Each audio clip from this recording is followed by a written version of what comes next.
Maya to GCash, how to send money from Maya to GCash account online. And kung first time mo sa channel na to and gusto mo pa ng mga online tutorial videos katulad nito, please click the subscribe button.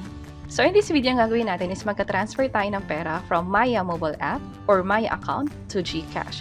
So madali lang siyang gawin and makikita rin natin kung magkano yung charges sa pag-transfer. So dito sa Maya, ang gagawin ko lang is bank transfer.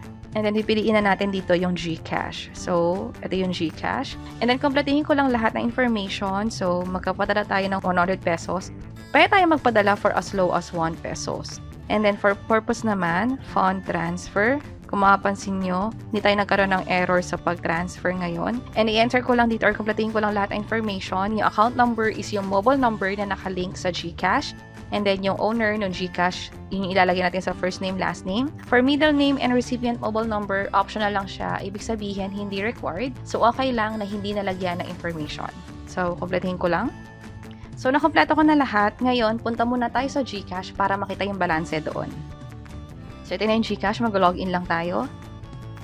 So, meron akong 585 pesos dito. Balik tayo sa Maya.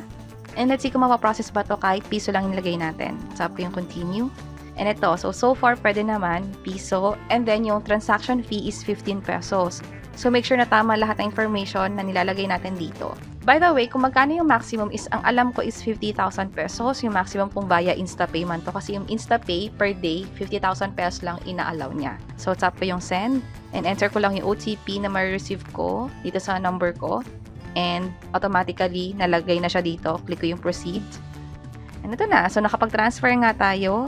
Balik tayo sa GCash and nadagdagan na to. So, confirm, for as low as 1 peso, kaya natin i-transfer from Maya to GCash. Ang transaction fee is 15 pesos. And mabilis lang ipag-transfer, nag-reflect agad yung perang padala from Maya account to GCash account. And sana nakatulong tong video na to. Kung oo, pakiclick ang like button. And for other tutorials or topics na tingin nyo pwede namin i-share online, pakicomment na rin sa baba. And ito pa ibang mga tutorial videos na pwede nyong i-check. Sana makatulong to. And this is Sulu from Invest Library. See you sa mga next videos. Bye-bye!